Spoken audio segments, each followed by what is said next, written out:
Hello friends, smart star P S സിയുടെ പുതിയൊരു വീഡിയോയിലേക്ക് എല്ലാവർക്കും സ്വാഗതം. ഇന്ന് കോൺസ്റ്റിറ്റ്യൂഷനിലെ പ്രധാന ഭാഗമായ ഫണ്ടമെൻ്റൽ ഡ്യൂട്ടീസ് എന്ന ഭാഗമാണ് നമ്മളിന്ന് പഠിക്കുന്നത്. കഴിഞ്ഞ ക്ലാസ്സിൽ ഫണ്ടമെൻ്റൽ റൈറ്റ്സ് ഡീറ്റെയിൽ ആയിട്ട് പഠിച്ചു കഴിഞ്ഞു. അപ്പോൾ നമുക്ക് ക്ലാസ്സിലേക്ക് കടക്കാം. Fundamental duties.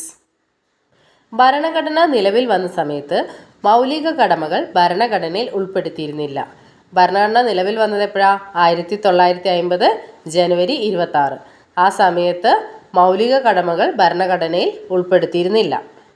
42ാം ഭരണഘടനാ ഭേദഗതി 1976 മൗലിക കടമകൾ ഭരണഘടനയിൽ ഉൾപ്പെടുത്തിയത്. ഭരണഘടനയിൽ മൗലിക കടമകൾ ഉൾപ്പെടുത്തിയത് 1976 42ാം ഭേദഗതിയിലൂടെയാണ്. ഈ 42ാം ഭേദഗതി 1976 ഉൾപ്പെടുത്തിയെങ്കിലും ആ മൗലിക കടമകൾ പ്രാബല്യത്തിൽ വന്നത് 1977 ജനുവരി 3. 1977 ജനുവരി 3. ഈ ഡേറ്റ് ഒന്ന് മറക്കരുത്, ഇമ്പോർട്ടൻ്റ് ആണ്. 1976 42ാം ഭേദഗതിയിലൂടെയാണ് ഫണ്ടമെൻ്റൽ ഡ്യൂട്ടീസ് ഭരണഘടനയിൽ ഉൾപ്പെടുത്തിയത്.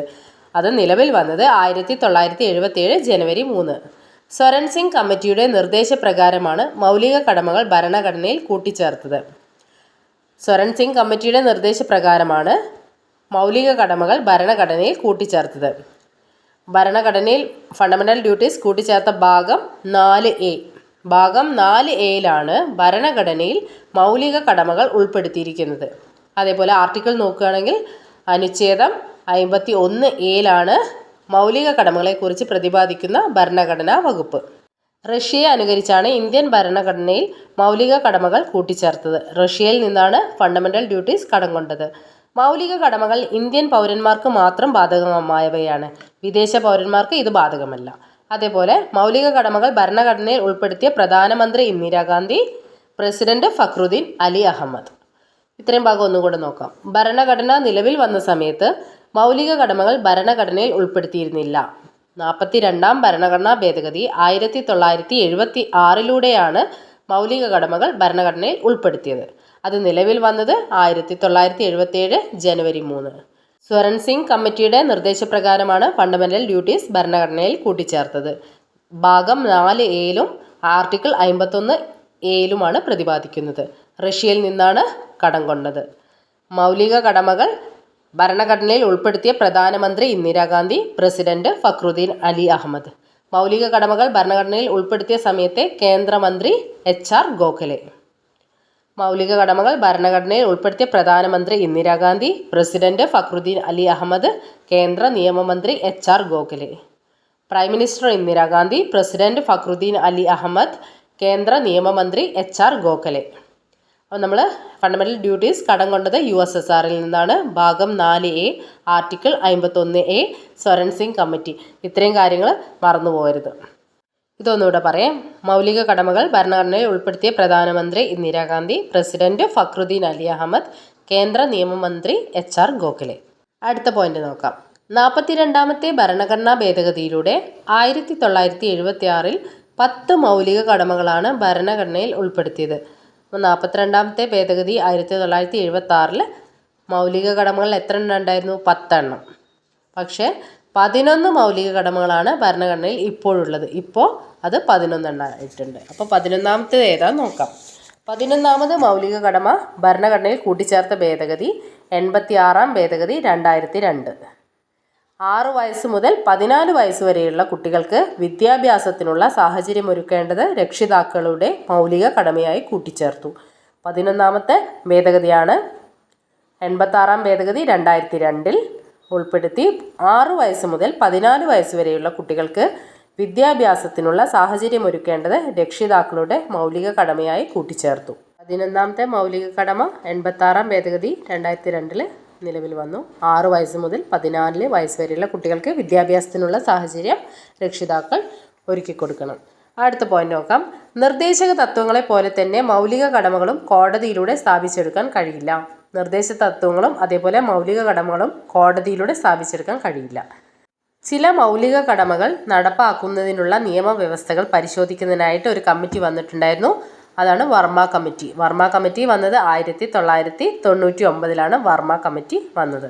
ചില മൗലിക കടമകൾ നടപ്പാക്കുന്നതിനുള്ള നിയമവ്യവസ്ഥകളൊക്കെ പരിശോധിക്കാനായി വന്ന കമ്മിറ്റിയാണ് 1999 വർമ്മ കമ്മിറ്റി. ഇനി നമുക്ക് മൗലിക കടമകൾ നോക്കാം. 11 മൗലിക കടമകളാണ് ഇന്ത്യൻ ഭരണഘടനയിലുള്ളത്. അവ ഓരോന്ന് നോക്കാം. ആദ്യത്തേത് 51A. ഭരണഘടനയെ അനുസരിക്കുകയും അതിൻ്റെ ആദർശങ്ങളെയും സ്ഥാപനങ്ങളെയും ദേശീയ പതാകയെയും ദേശീയ ഗാനത്തെയും ആദരിക്കുക. ഇതാണ് ഒന്നാമത്തെ ഫണ്ടമെൻ്റൽ ഡ്യൂട്ടീസ്. ഒന്നുകൂടി നോക്കാം. ഭരണഘടനയെ അനുസരിക്കുകയും അതിൻ്റെ ആദർശങ്ങളെയും സ്ഥാപനങ്ങളെയും ദേശീയ പതാകയെയും ദേശീയ ഗാനത്തെയും ആദരിക്കുക.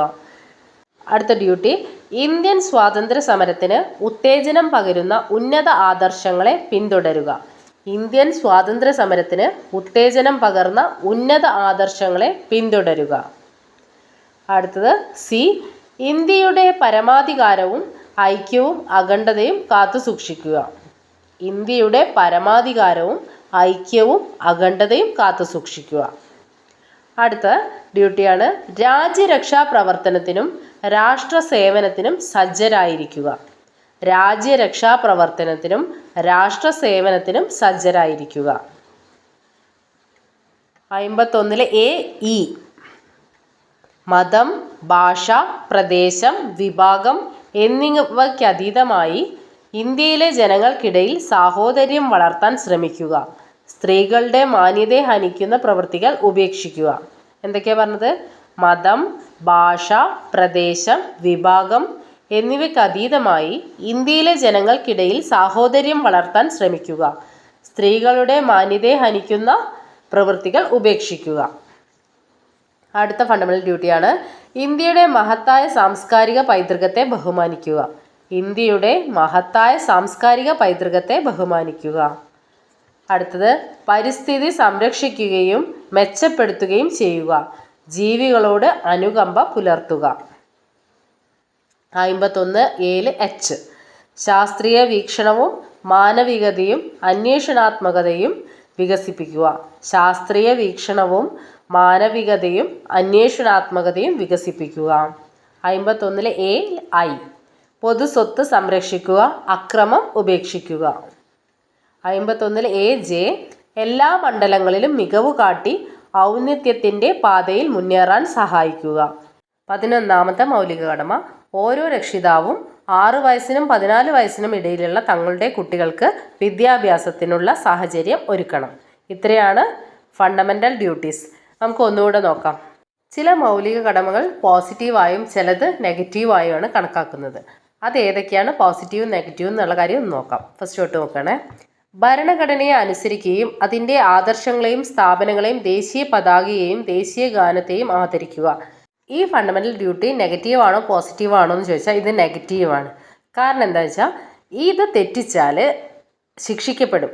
അതുകൊണ്ട് ഇത് നെഗറ്റീവാണ്. ഒന്നുകൂടെ പറയാം. ഭരണഘടനയെ അനുസരിച്ചില്ലെങ്കിൽ നമുക്ക് ശിക്ഷ കിട്ടും.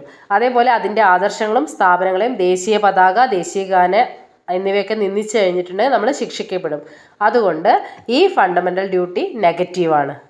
അപ്പോൾ അടുത്ത് നോക്കാം. ഇന്ത്യൻ സ്വാതന്ത്ര്യ സമരത്തിന് ഉത്തേജനം പകർന്ന ഉന്നത ആദർശങ്ങളെ പിന്തുടരുക.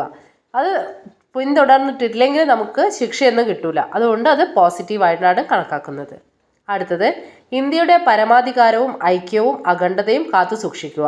അത് ചെയ്തിട്ടില്ലെങ്കിൽ നെഗറ്റീവ്, അല്ലെങ്കിൽ നമുക്ക് ശിക്ഷ കിട്ടും. അതുകൊണ്ട് അത് നെഗറ്റീവാണ്. രാജ്യരക്ഷാ പ്രവർത്തനത്തിനും രാഷ്ട്ര സേവനത്തിനും സജ്ജരാകുക. ഇതൊരു പോസിറ്റീവാണ്. മതം, ഭാഷ, പ്രദേശം, വിഭാഗം എന്നിവയ്ക്കതീതമായി ഇന്ത്യയിലെ ജനങ്ങൾക്കിടയിൽ സാഹോദര്യം വളർത്താൻ ശ്രമിക്കുക. സ്ത്രീകളുടെ മാന്യതയെ ഹനിക്കുന്ന പ്രവൃത്തികൾ ഉപേക്ഷിക്കുക. അപ്പോൾ അതെന്തായിരിക്കും? ഇതൊരു നെഗറ്റീവാണ്. അത് നമ്മൾ തെറ്റായി ചെയ്ത് കഴിഞ്ഞിട്ടുണ്ടെങ്കിൽ നമുക്ക് ശിക്ഷ കിട്ടും. അത് തെറ്റിച്ച് കഴിഞ്ഞാൽ നമുക്ക് ശിക്ഷ കിട്ടും. സോ അത് നെഗറ്റീവ്. അടുത്ത നോക്കിയാലോ. ഇന്ത്യയുടെ മഹത്തായ സാംസ്കാരിക പൈതൃകത്തെ ബഹുമാനിക്കുക. ഇത് പോസിറ്റീവ്. പരിസ്ഥിതി സംരക്ഷിക്കുക, മെച്ചപ്പെടുത്തുകയും ചെയ്യുക, ജീവികളോട് അനുകമ്പ പുലർത്തുക. പരിസ്ഥിതി സംരക്ഷണത്തിൽ നിന്നൊക്കെ നമ്മൾ വിട്ടുവീഴ്ച ചെയ്താൽ നമുക്ക് ശിക്ഷ ഉറപ്പാണ്. അപ്പോൾ അത് നെഗറ്റീവ് സ്റ്റേറ്റ്മെൻ്റ് ആണ്. ശാസ്ത്രീയ വീക്ഷണവും മാനവികതയും അന്വേഷണാത്മകതയും വികസിപ്പിക്കുക. ഇത് പോസിറ്റീവ്. പൊതു സ്വത്ത് സംരക്ഷിക്കുക, അക്രമം ഉപേക്ഷിക്കുക. ഇത് നെഗറ്റീവ്. എല്ലാ മണ്ഡലങ്ങളിലും മികവ് കാട്ടി ഔന്നത്യത്തിൻ്റെ പാതയിൽ മുന്നേറാൻ സഹായിക്കുക. പോസിറ്റീവ്. ഓരോ രക്ഷിതാവും 6 വയസ്സിനും 14 വയസ്സിനും ഇടയിലുള്ള തങ്ങളുടെ കുട്ടികൾക്ക് വിദ്യാഭ്യാസത്തിനുള്ള സാഹചര്യം ഒരുക്കണം. ഇത് പോസിറ്റീവ്. ഇതൊരു ക്വസ്റ്റ്യൻ പേപ്പറിൽ വന്നിട്ടുണ്ടായിരുന്നു. ഫണ്ടമെൻ്റൽ ഡ്യൂട്ടീസ് പോസിറ്റീവോ നെഗറ്റീവോ ആവാം എന്നുള്ളത്. പോസിറ്റീവോ ആവാം, ചിലത് നെഗറ്റീവോ ആവാം. അതാണ് സ്റ്റേറ്റ്മെൻ്റ് ആയിട്ട് വന്ന ക്വസ്റ്റ്യൻ ആയിരുന്നത്. അപ്പം ഇന്നത്തെ ക്ലാസ്സിൽ ഫണ്ടമെൻ്റൽ ഡ്യൂട്ടീസ് നമ്മൾ കംപ്ലീറ്റ് ആക്കി. ഇത് 1-2 തവണ കേട്ട് നോക്കിയാൽ മതി, തറവായിക്കോളും. അപ്പോൾ നമുക്ക് വേറൊരു വീഡിയോയിൽ കാണാം. അതിന് മുന്നേ ചാനൽ ആരെങ്കിലും സബ്സ്ക്രൈബ് ചെയ്യാത്തവരുണ്ടെങ്കിൽ സബ്സ്ക്രൈബ് ചെയ്യണം. വീഡിയോസ് ഇഷ്ടമാവുന്നുണ്ടെങ്കിൽ ലൈക്ക് ചെയ്യാനും ഷെയർ ചെയ്യാനൊന്നും മറക്കരുത്. ക്ലാസ്സിന് എന്തെങ്കിലും സജഷൻസ് ഉണ്ടെങ്കിൽ അത് കമൻസിൽ അറിയിക്കാം. എന്തെങ്കിലും ഡൗട്ടോ കാര്യങ്ങളോ ഉണ്ടെങ്കിലും കമൻസിൽ ചോദിച്ചാൽ മതി. Thank you for watching.